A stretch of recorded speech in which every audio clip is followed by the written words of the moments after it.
우리 사도행전 7장 17절에서 50절까지 말씀을 교독합니다. 하나님이 아브라함에게 약속하신 때가 가까움에 이스라엘 백성이 애굽에서 번성하여 많아졌더니 요셉을 알지 못하는 새 임금이 애굽 왕위에 오르매 그가 우리 족속에게 교활한 방법을 써서 조상들을 괴롭게 하여 그 어린 아이들을 내버려 살지 못하게 하려 할세. 그때 모세가 낳는데 하나님 보시기에 아름다운지라 그의 아버지의 집에서 석 달 동안 길리더니 버려진 후에 바로의 딸이 그를 데려다가 자기 아들로 기르매 모세가 애굽 사람의 모든 지혜를 배워 그의 말과 하는 일들이 능하더라. 나이가 40이 되매 그 형제 이스라엘 자손을 돌볼 생각이 나더니 한 사람이 원통한 일 당함을 보고 보호하여 압제받는 자를 위하여 원수를 갚아 애굽 사람을 쳐 죽이니라. 그는 그의 형제들이 하나님께서 자기의 손을 통하여 구원해 주시는 것을 깨달으리라고 생각하였으나 그들이 깨닫지 못하였더라. 이튿날 이스라엘 사람끼리 싸울 때에 모세가 와서 화해시키려 하여 이르되 너희는 형제인데 어찌 서로 해치느냐 하니 그 동물을 해치는 사람이 모세를 밀어뜨려 이르되 누가 너를 관리와 재판장으로 우리 위에 세웠느냐? 내가 어제는 애굽 사람을 죽인 것 같이 또 나를 죽이려느냐 하니 모세가 이 말 때문에 도주하여 미디안 땅에서 나그네 되어 거기서 아들 둘을 낳으니라. 40년이 참에 천사가 시내산 광야 가시나무 떨기 불꽃 가운데서 그에게 보이거늘 모세가 그 광경을 보고 놀랍게 여겨 알아보려고 가까이 가니 주의 소리가 있어 나는 내 조상의 하나님 즉 아브라함과 이삭과 야곱의 하나님이라 하신대 모세가 무서워 감히 바라보지 못하더라. 주께서 이르시되 내 발의 신을 벗으라 내가 서 있는 곳은 거룩한 땅이니라. 내 백성이 애굽에서 괴로움 받음을 내가 확실히 보고 그 탄식하는 소리를 듣고 그들을 구원하려고 내려왔노니 이제 내가 너를 애굽으로 보내리라 하시니라. 그들의 말이 누가 너를 관리와 재판장으로 세웠느냐 하며 거절하던 그 모세를 하나님은 가시나무 떨기 가운데서 보이던 천사의 손으로 관리와 속량하는 자로서 보내셨으니 이 사람이 백성을 인도하여 나오게 하고 애굽과 홍해와 광야에서 40년간 기사와 표적을 행하였느니라. 이스라엘 자손에 대하여 하나님이 너희 형제 가운데서 나와 같은 선지자를 세우리라 하던 자가 곧 이 모세라. 시내산에서 말하던 그 천사와 우리 조상들과 함께 광야 교회에 있었고 또 살아있는 말씀을 받아 우리에게 주던 자가 이 사람이라. 우리 조상들이 모세에게 복종하지 아니하고자 하여 거절하며 그 마음이 도리어 애굽으로 향하여 아론더러 이르되 우리를 인도할 신들을 우리를 위하여 만들라. 애굽 땅에서 우리를 인도하던 이 모세는 어떻게 되었는지 알지 못하노라 하고 그때에 그들이 송아지를 만들어 그 우상 앞에 제사하며 자기 손으로 만든 것을 기뻐하더니 하나님이 외면하사 그들을 그 하늘의 군대 섬기는 일에 버려두셨으니 이는 선지자의 책에 기록된 바 이스라엘의 집이여 너희가 광야에서 40년간 희생과 제물을 내게 드린 일이 있었느냐. 몰록의 장막과 신레판의 별을 받들었으며 이것은 너희가 절하고자 하여 만든 형상이로다. 내가 너희를 바벨론 밖으로 옮기리라 함과 같으니라.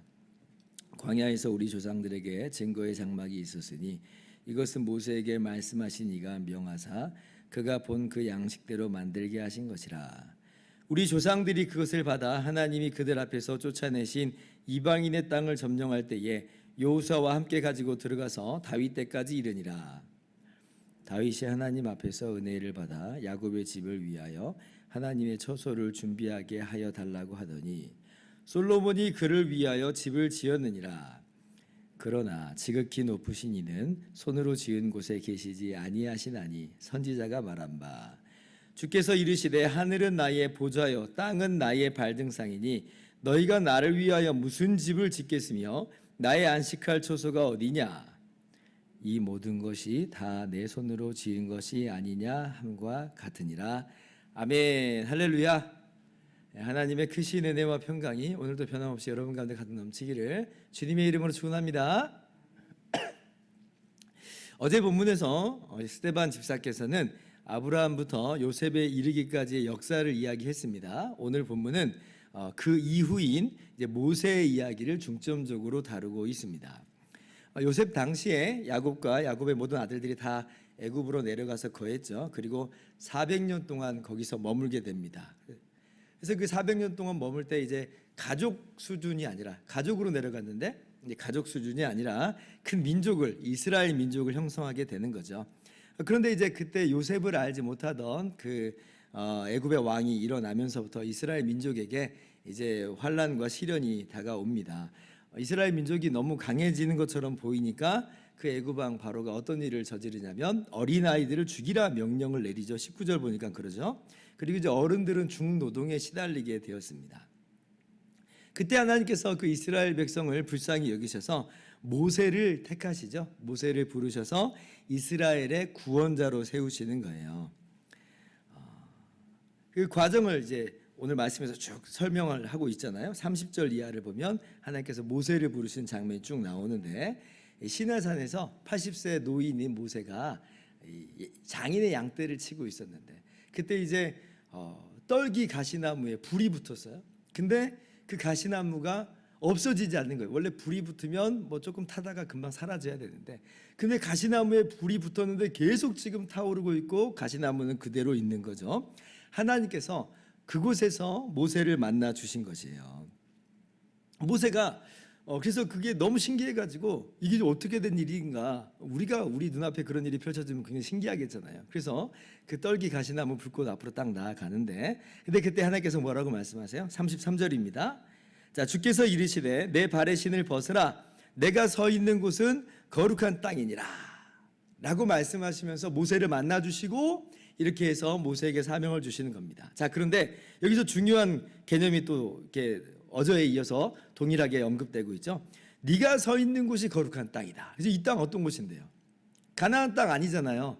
여기에 무슨 예루살렘 성전이 있는 것 아니잖아요. 근데 거룩한 곳이라는 거예요. 왜 거룩한 곳인가?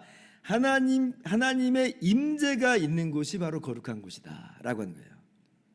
그래서 성전 건물 자체가 거룩한 게 아니라 하나님의 임재 자체가 거룩한 것이고 성전이라 함은 하나님의 그 영광의 임재가 있는 것을 상징하는 그런 것이지 이 성전 건물 자체를 신성시하면 안 된다라고 지금 스데반 집사가 어제에 이어서 계속 넌지시 이야기를 하고 있는 거죠. 이러한 개념은 모세의 이 소명 사건에서만 볼 수 있는 게 아니라 심지어 성전 건물을 지은 당사자인 솔로몬도 이미 알고 있고 그렇게 고백하는 바예요. 자, 이제 시간이 한참 흘렀습니다. 모세에 의해서 출애굽한 이스라엘 백성이 이제 여호수아에 의해서 가나안 땅에 이제 들어가게 됐고 거기에서 이제 이스라엘 왕국이 이제 세워지게 되잖아요. 다윗과 솔로몬이 그 이스라엘 왕국의 전성기를 이룹니다.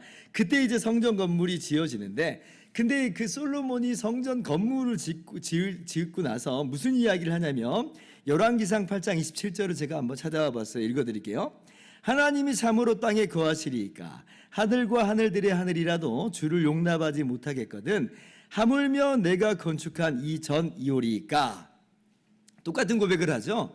내가 지금 이 건물을 지었다고 해서 마치 하나님이 여기에만 계시고 그래서 이 건물 자체가 신성시되고 그런 건 아니라고 하는 거예요. 아니 세상에 어떤 건물이 하나님을 감히 모실 수 있느냐라고 지금 이야기한 사람이 성전을 지은 당사자인 이 솔로몬이에요.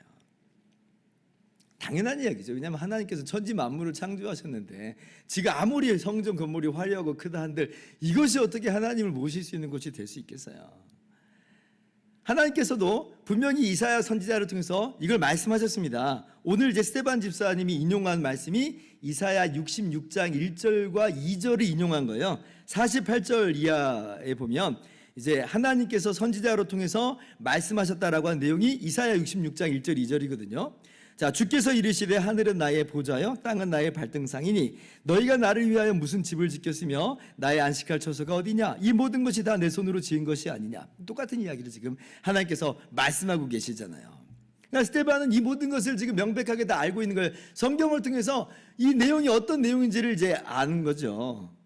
그래서 이 성전 건물을 신성시하는 지금 너희들이 오히려 이 산헤드린 공회가 오히려 성전을 모독하는 거다. 사실은 내가 아니라, 내가 지금 성전 모독하는 게 아니라 너희가 지금 성전을 오독하고 있다. 오독하고 있다. 지금 그렇게 잘못 읽고 있다 이렇게 이야기하고 있는 거죠. 자, 그리고 이제 산헤드린 공회가 거짓 증인들이 스데반을 모함하는 두 번째 내용이 뭐였어요? 스데반이 지금 모세를 그리고 율법을 모독했다, 이제 그렇게 고소를 했습니다. 자, 그런데 마찬가지로 스데반 집사는 계속 이야기해요. 율법을 거스르는 사람은 내가 아니다. 오히려 바로 너희들이다 라고 지금 이야기를 하고 있습니다. 그러니까 지금 너희들이 지금 율법을 자신들이 잘 지키고 있는 것으로 생각을 하고, 그래서 마치 율법의 판결자나 되는 것처럼 바로 그 자리에 앉아 있는데, 자, 역사를 한번 봐라. 자, 우리가 우러러보는 그 모세를 거절한 사람들이 누구냐? 누가 모세를 거절했어요? 이스라엘 백성들이 처음부터 모세를 막 우러러보면서 모세를 따랐나요? 아니, 전혀 그렇지 않아요. 모세를 거절한 사람들이 바로 이스라엘 사람, 우리 조상들이 모세를 거절했어요. 심지어는 모세에 의해서 출애굽한 그 상황 속에서도 그 광야길을 걸어갈 때도 내내 모세를 거절했다. 39절 이하를 보면 항상 그 마음이 애굽으로 향했다. 심지어 모세가 하나님께로부터 율법을 받기 위하여 지금 시내산에 올라가 있는 그 현장 속에서도 뭘 만들어요? 금송아지 우상 만들잖아요. 그냥 율법을 어긴 사람들은 바로 우리 조상들이다 라고 하는 거예요. 그래서 결코 우리는 이 찬란한 전통을 지금 계승한 사람들이 아니다라는 걸 깨달으라는 거예요. 마치 우리는 애초 처음부터 율법의 민족이고 율법을 잘 지키는 민족, 그런 거 아니라고 하는 거예요. 처음부터 율법을 배반했고 내내 율법을 배반한 사람들이 바로 우리다, 우리가 정말 죄인들이다 라고 하는 것을 오히려 이야기하죠. 그러면 이 율법 앞에서 우리는 우리의 죄인됨을 깨닫고 겸손하게 나아가야 될 터인데, 그래서 오직 이 율법의 모든 저주를 다 담당하여 주신 우리의 구주 예수 그리스도의 십자가 앞으로 나아가야 될 터인데, 그런데 지금 이 산헤드린 공회가 어떤 짓을 한 거예요? 오히려 그 예수를 죽였고 지금도 그 예수를 반대하고 있다. 누가 그러면 율법을 거스린 거냐? 라고 지금 이야기하는 거죠. 너희가 율법을 참으로 거스르는 사람들이다 라고 하는 거예요. 그래서 이 스데반 집사는 지금 당신이 성전을 모독한 것도 아니고 율법을 모독한 것도 전혀 아니다. 오히려 성전의 참뜻, 하나님의 임재라고 하는 참뜻을 함께 나누고 있고, 그리고 율법의 진짜 기능을 이야기하고 있는 거예요. 우리가 죄인됨을 깨달아서 예수 그리스도께로 나아가게 하는 이러한 하나님의 이 말씀으로서의 율법을 이야기하는 거죠. 그래서 진정한 하나님의 임재 자체이신 임마누엘 하나님 예수님께로 나오라 이렇게 이야기하고 있고, 율법의 진정한 성취자가 되신, 그래서 우리의 구원자가 되신 예수 그리스도께 나오라, 이 이야기를 지금 하고 있는 겁니다. 그러니까 똑같은 이스라엘 역사를 두고 스데반이 바라보고 있는 그 모습하고 산헤드린 공회가 바라보고 있는 이 모습이 너무나 다르죠. 너무나 달라요.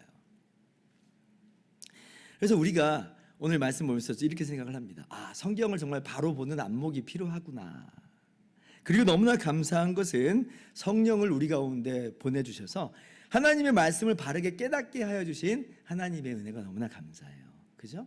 우리가 산헤드린 공회처럼 그렇게 성전을 건물을 신성시하는 사람들이 아니죠, 그죠? 그리고 마치 우리가 율법의 의로 우리가 의롭다함을 얻을 수 있는 것처럼 그렇게 나아간 사람도 아니에요. 우리가 율법 앞에서 항상 우리는 죄인임을 깨닫고, 그래서 오직 예수 그리스도의 십자가만을 의지하는 사람들이에요. 이게 어떻게 이루어진 거냐라고 할 때, 이것은 성령께서 우리로 하여금 성경 하나님 말씀을 깨달아 알게 하신 거예요. 우리에게 얼마나 놀라운 은혜를 주셨는가. 성령께서 이것을 깨닫게 하지 않았다면 우리도 산헤드린 공회 같은 그런 모습을 어쩌면 가지고 있었을지도 모르겠습니다. 그런데 성령을 우리 가운데 보내주셔서 하나님 말씀을 바로 깨닫게 하시니 얼마나 감사한지 몰라요. 그래서 오늘도 우리가 이러한 모습으로 나아가야 될 것이에요. 오늘도 주의 성령으로 충만하게 하셔서 말씀을 바로 깨달음으로 말미암아 이 말씀을 통해서 오직 예수 그리스도를 보게 하여 주시옵소서. 그리고 그렇게 예수님을 바라봄으로 말미암는 놀라운 은혜를 말씀 속에서 오늘도 충만하게 누리시기를 주님의 이름으로 축원합니다. 기도하겠습니다.